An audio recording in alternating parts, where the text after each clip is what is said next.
الناس الملاح مع زهور رحيحل. مستمعينا نواصل الحوار مع الضيف ديالنا السيد سيرج بردوغو، السفير المتجول لصاحب الجلالة والكاتب العام لمجلس الجماعات اليهودية المغربية ورئيس مؤسسة التراث الثقافي اليهودي المغربي والمتحف اليهودي بالدار البيضاء. Bonjour monsieur Serge Berdugo. Bonjour. مرحبا بك معنا سيدي على ميد راديو.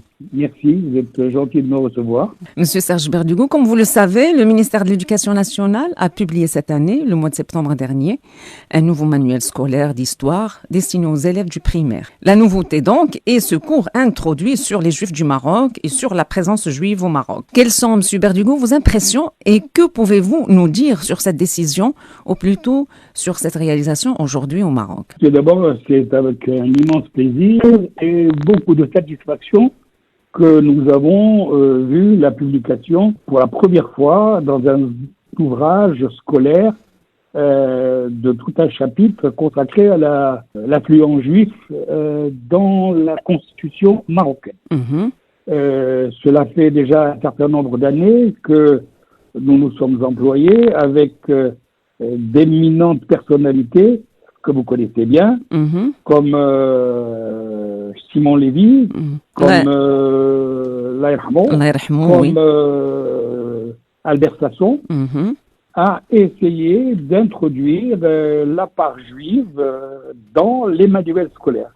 Parce que nous avons toujours considéré que l'éducation était vecteur de tolérance et que c'est par ce biais que nous pouvions maintenir la civilisation marocaine séculaire. Donc aujourd'hui, nous sommes tout à fait satisfaits et nous saluons l'initiative du ministère de l'Éducation nationale. Parce qu'aujourd'hui, enfin, il y a une fenêtre qui est ouverte sur la civilisation marocaine et sa participation juive dans tous ses aspects. Et quand on regarde un peu le texte, c'est seulement une page, mais c'est une page d'une extrême importance parce que elle est pertinente, elle est judicieuse et donne des instruments aux professeurs et aux maîtres pour qu'ils puissent avoir une évaluation générale de ce qu'a été le judaïsme marocain, son développement, son apport au développement et à la création, disons, de la nation marocaine, à sa civilisation et à son empreinte sur la civilisation mondiale. Donc je pense que c'est d'une extrême importance et je salue, donc en tant que toutes les petites, distinctions que vous avez fait au départ, je salue cette magnifique réalisation. Quel est donc votre avis sur le contenu de cette page, ou bien de ces 3 pages plutôt? Mais écoutez, moi je regarde seulement l'activité 2, celle qui donne au professeur la boîte à outils qui lui permet, disons, d'ouvrir l'esprit, d'accoucher l'esprit de nos étudiants qui vont avoir, disons, entre 11 et 12 ans. Alors, premièrement, je vois qu'il part de la Constitution et des affluents hébraïques. C'est très important. Il part de Beit Dakira. Beit Dakira, c'est un des exemples de ce que Sa Majesté le Roi Alain Sro voulait faire, c'est-à-dire qu'on puisse, restaurer les vestiges du patrimoine juif marocain pour en faire des lieux de civilisation nationale. Et ces Beit Dakira se prêtent parfaitement à ce projet. Il n'est pas le seul. Il y a eu avant, bien entendu, comme vous le savez parfaitement, la création du musée juif de Casablanca, qui reste à ce jour le seul musée juif dans un monde arabo-musulman et qui est un parfait, disons, outil pédagogique puisque nous recevons des dizaines et des dizaines d'étudiants de tous âges qui viennent prendre contact avec notre civilisation, c'est-à-dire cette partie intégrante de la civilisation marocaine qui est le judaïsme marocain. Donc, nous sommes en train aussi, comme vous le savez, en train de préparer la création d'un musée à Tanger et couronnement de tout cela, il y a le musée juif de la culture, plutôt le musée de la culture juive de Fès, qui a été inauguré par Sa Majesté le Roi il y a quelques mois et qui va être, disons, le couronnement de tout cet édifice. Donc, je pense qu'avec un contenu comme celui-là, avec les possibilités qu'il offre aux maîtres, on peut avoir une ouverture globale et générale sur le judaïsme marocain qui doit satisfaire tout le monde. Monsieur Berdugo, le combat mené pour introduire en fait l'enseignement de l'histoire des Juifs dans nos manuels scolaires a bien commencé depuis des années. Et lorsqu'on évoque en fait ce combat, on pense tous à Shmuel Levy, Allah yarhamou. Bien sûr. Bien sûr.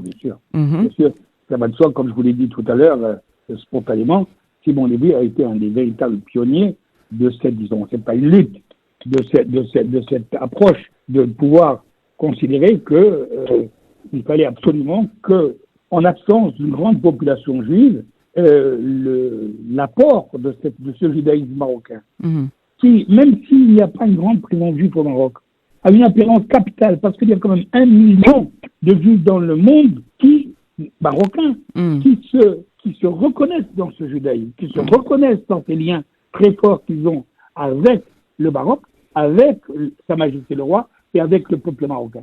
Et qui ont gardé très au profond d'eux-mêmes, comme une prouesse dans tous les pays du monde, cette espèce d'attachement viscéral à leur culture et à leur relation avec leur pays d'origine. Quand on leur demande qu'est-ce que vous êtes, ils disent pas je suis marocain, je suis israélien, ils disent je suis marocain.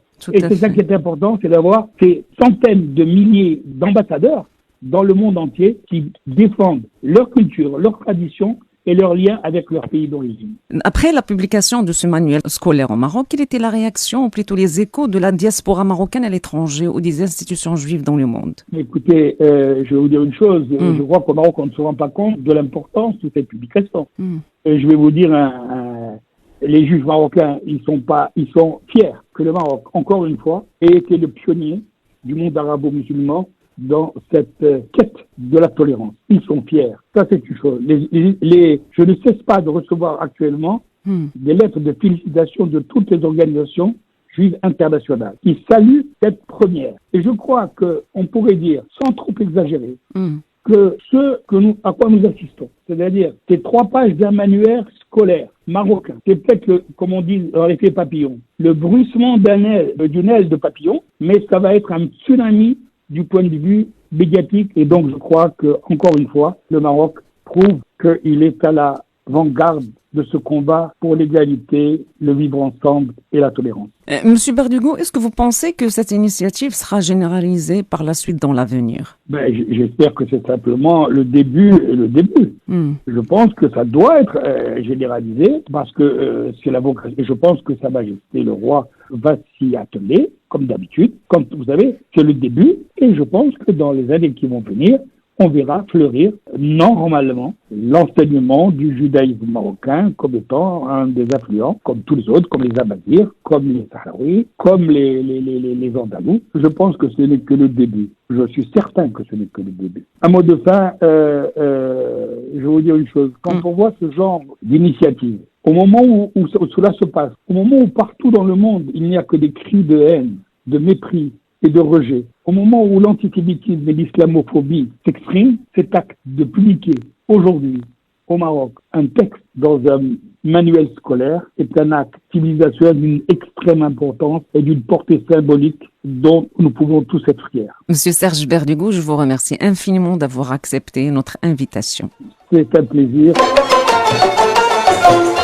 الناس الملاح مع زهور رحيحل.